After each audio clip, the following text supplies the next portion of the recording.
So Ralphie, just putting out that this video is solely for you because you refuse to read a salad card. So as a result, I'm going to have to do a deck profile and explain what salad does so that you can kill me efficiently this time.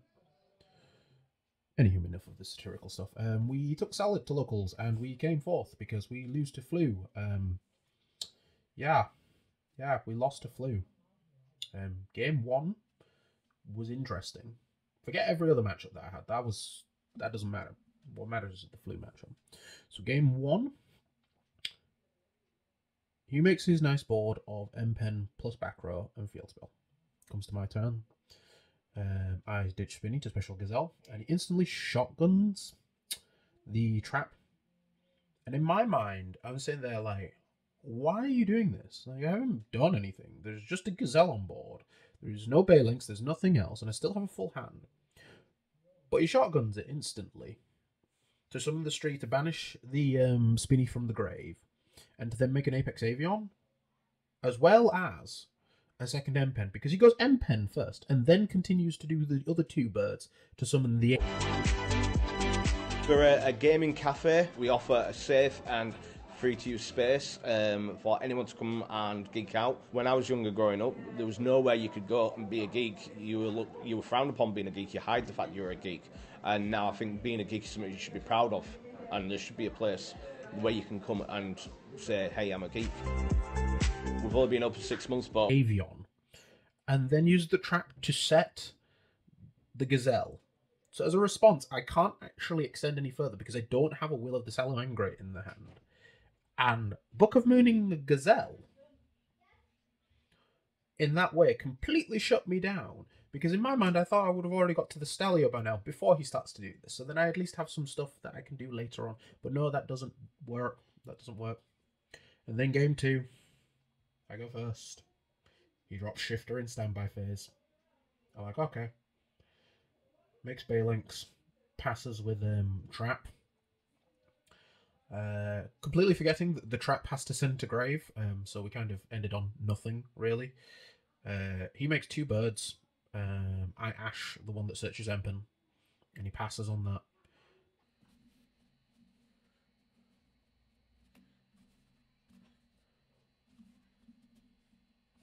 So enough of that anyways. So we're just going to go into the deck profile for it because saltiness is saltiness anyways. So we play the 3 Salamangreat of Fire. This is the best card in the deck. We have come to realise that playing Fame Buffalo completely sucks because you draw this and Buffalo, you always want to summon this because they will always have to negate this, if not the Gazelle. And this is just great because since it banishes itself in damage step to pop stuff, your opponent doesn't get a replay, so it kind of stops you from dying. It's a great combo starter and it's just overall amazing. 3 Gazelle because 6 Gazelle, basically. Gazelle is the level 3, it gets to Mirage Stallion, it gets to everything. There is no reason to not play 3 unless the ban list comes back and hits this, which, please Konami, don't do that. Then we play the 2 Foxy. I tried to cut this down to 1 because it's another normal summon, but I was doing that when we played 3 Buffalo. But we don't play the Buffalo anymore because that's a normal summon, and if that gets hit, the deck kind of doesn't do as well, while this at least will give me the chance to excavate into salads. And your opponent tends to not Ash this. Fair enough, they might draw it, which sucks. If you don't hit good cards and you need to search for the field spell, that hurts. But his Grave Effect is actually quite relevant.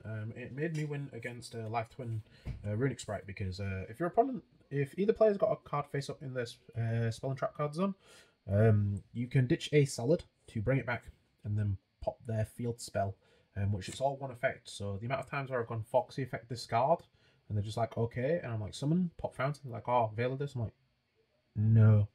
It's not how it works. And there's just a constant threat to just stuff, so it is good like that. We then play the 2 Spinny. I played it at 3. I don't like it at 3 because we kept on drawing loads of these, and you don't win in Salad with Salad cards. You win in Salad because you're drawing all the hand traps that basically do stuff, because the Salad cards, once they're in the grave, they keep coming back, and it just doesn't matter from there. One of the worst card, which is Falco, we very rarely use Falco to summon itself back because it kind of sucks, because it's really slow. Because basically, when Valko is sent to the grave, it sets one Salamangreat spell or trap. It's okay in turn 2 if you go Gazelle, send this to reset the Raw so that you don't have to banish the Raw. But do you really care about if the Raw gets banished? Probably not, because you're probably winning from there anyways. And the effect to just return a solid back to the hand, that never matters. It never does, because if you play this properly, you end up with all your resources back to your hand that you need back in your hand, and the rest are in the grave. There have even got to points where I'm actually adding bad salad cards back to hand because I don't need the good ones anymore, and I just need them for cyanide mining fodder. The best salad card to search. This is your extender. If you've got 2 solids in the grave, you summon this for free. So you want this in your hand because your opponent Nibiru's you are that. This is a great extender, and also it gives your opponent stuff. So it shuts off imperm if they don't imperm you at the right time. Fair enough. I have had to think very, very carefully about what I want to give my opponent, because fair enough at my locals, I know who owns an SP Little Knight and who doesn't own an SP Little Knight. However, I will not do that in regionals because I don't know who owns the Little Knight, so I can't give them the Banelinks on the off chance that they got Little Knight straight away and just completely kill me. 1 Jack Jaguar. I was contemplating putting this to 2 instead of the Falco, but the Jack at 1 is fine. You don't play Desires in this deck, so it doesn't really matter. Fair enough, DD Crow is in the format, except for number 1, your opponent has to know what salad cards does, and they actively refuse to read them. Number 2, your opponent's got to live through salad format to know what the combos do, which again, they're not going to do that because they're too busy thinking about Rescue Ace and all the other fire decks that do stuff. So yeah, that's not really a problem. Number 3, it's a card that kind of looks like it does nothing, except it helps you with your resource management, so it's really good.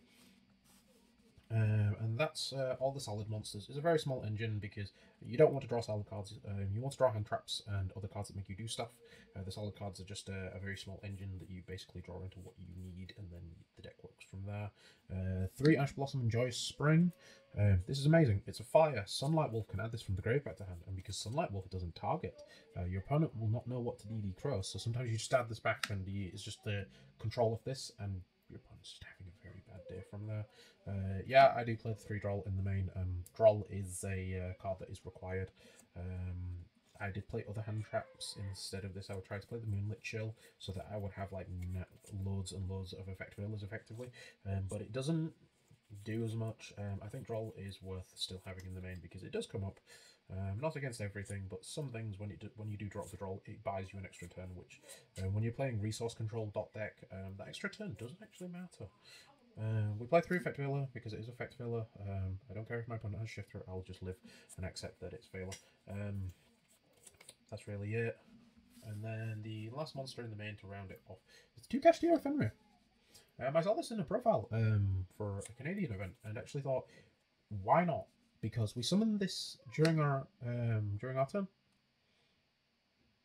So we summoned this, and basically our opponent doesn't know what to do effectively. Because we're not going to search straight away with it because we don't want playing to draw. We want to at least have good cards in our hand.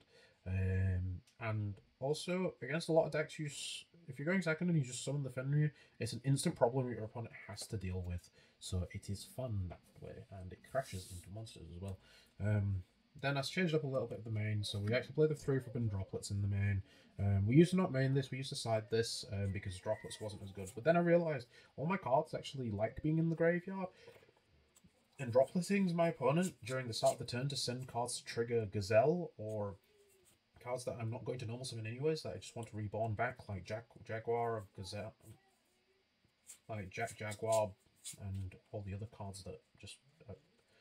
like Jaguar and Valko, it's just really good that way. Then we play a bunch of the Searcher cards. We play 2 Cyanide Mining and 3 Circle. This is amazing. Always activate this in draw phase. Do not do my mess up plays where when I was first testing with this, I kept on waiting until my main phase to activate this and then search and then wonder why this is now dead. In theory, once you resolve this in your draw phase, it doesn't really matter because you want to get to the Banelinks next to get the field spell search, and then if they've asked you at that point, it doesn't really matter about the Cyanide Mining because you got to the good card anyways. Then we play 2 forms of the extenders. We don't play Fire Recovery anymore because Will is actually better. Fire Recovery discards to summon a salad that is banished or in the grave. Sorry, Fire. important that it's fire because it actually summons back heat soul and things like that. But it doesn't really matter because this is just one of those cards where your opponent has to deal with it, because if they don't, it just keeps on start bringing back salads, and at some point it turns into a soul charge, which is a really annoying thing to deal with. I love it when they just don't read the card because they just see it as, oh, it just brings back one monster, that's not a problem. And then I go effect, they go target, and I say it doesn't target, and then they start to get worried because they have to start shotgunning things in my grave, which if they start doing that in Salad, you know that they're going to have a bad day anyways. And then we play one of the field spell. This is great. I actually went in time with this because we went attack with a we went attack with the Link 4, paid 1,000, gained its life points, and then with Salamanger Fire blow up my own monster, and we had just enough life points in time to win. So officially Salamanger has a way to win in time. It's a very garbage way to win in time, but it is funny nonetheless, and it still comes up. And then for the traps we play 1 Rage, 1 Raw. I was contemplating bumping them up, but you don't really need multiples of it. With the amount of hand traps that you have and the fact that traps are kind of a bit suckish, it's great that this resets itself. I never used this effect to reset itself because I kept on using Falco to do it, and then realised that Falco is just a terrible card, and if I reset it, I wouldn't have half the problems of what I was doing yesterday. And then to finish it off, 3 burn, because we like hand traps. We like to have so many hand traps that our opponent just cannot play. And then to go into the extra deck, we play the 3 Baylinks. You never play any less than this. Back in the day, I have seen people that play 1 less of this so that they could play SALAMANGREAT Armorer for some weird Parallaxy plays. But because we don't play bad Cyberse monsters anymore, there is no reason to not play this at 3. We also play the 3 Sunlight Wolf. We don't need 3 anymore. We can put this down to 2. I just need to decide to invest money into my bank account and get an SP Little Knight. But until then, 3 Sunlight Wolf. 1 Heatlier.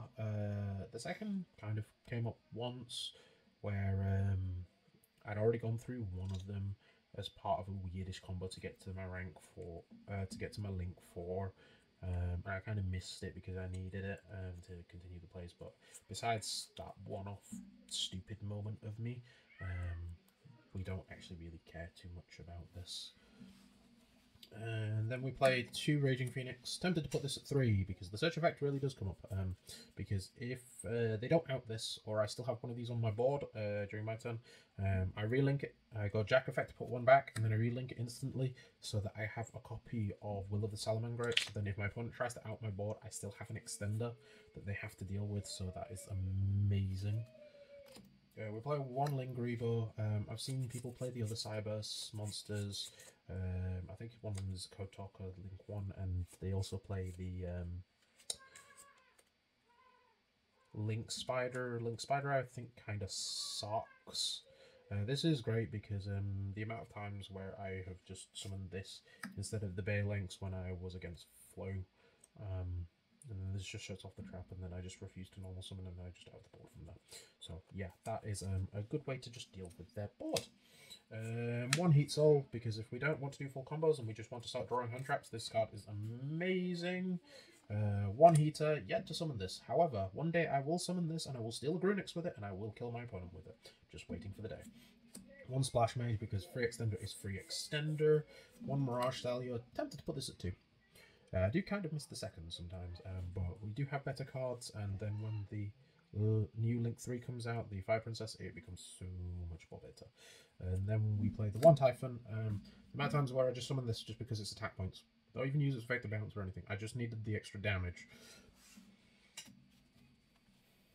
And then for the side, we didn't use that much of the side, to be honest. And then for the other hand traps for the side deck, we sided the 3DD Crow because it comes up in some matches, but not all of them. But I found that the matches where it does come up in, we did the big brain thing where we just sided a bunch of board breakers instead of hand traps, and we kind of won off that instead. I think the only matchup where I kind of sided this in was against the Fire Kings, but even then I was winning because I was just playing Salad and I just kind of just played around everything. The 3 Nibiru, sided them in, didn't draw them, didn't really do anything, didn't achieve anything. they were okay. One Harpy's Feather Duster, again, card that I sided in, never drew. 3 Book of Moon. This was because I knew that someone was still playing Pearly at Halifax and I couldn't find my copies of Spellbound. So we had this, and in theory, it did actually come up because Book of Moon is kind of good because you can out the M-Pen because there are now nearly 3 Floo players. God, there will be more of them, they keep spreading. And then against Pearly, it books Book of Moon before the Noir comes out. And Fire King, I've done it to Book of Moon the Grunics or the problematic cards, so they can't just instantly exceed on the board, and they just all the other stuff is just not there as a problem, which we kind of like that. And then we have 3 Cosmic Cyclone because back removal is back removal, and then 2 Evenly Matched because I couldn't find my third. So yeah, I suck at this game. I really, really do. But yeah, besides that, it was fine. There wasn't really anything to report on. I think the only skill matchup that I kind of had was where I was up against Fire King, and it just game 1. I kind of played myself because I linked away way too much stuff because I had a board of Sunlight Wolf, access to both of the traps, and Mirage Stallion. For some reason, I just started linking my board off to make the Rage Phoenix, and then I realised that I'd already used the Rage Phoenix to the field spell to summon the Raging Phoenix, so I couldn't get the search because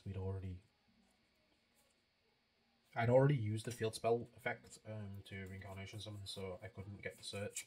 And then he just walked over the monster and I had nothing to bring back, so it kind of sucked. Game 2, we learned from our mistakes and curve stomped him into the ground. And game 3, yeah, there was 3 minutes on the clock, and he decided to normal summon a Fire King that has 1600 attack. We went circle for Jack Jaguar, instantly went into battle phase, walked over the monster, and proceeded to combo off for about 2 minutes till time. So yeah, that was something. So I kind of know how to deal with Fire King slightly. It does tempt me a little bit to start siding Lancey because I've seen that floating about in the OCG, and I can see why, but for my locals it doesn't really matter too much. So yeah, that is a thing. Anyway, if any of you guys have any suggestions on how to improve this, I always look forward to it, and I'll be signing off. Peace.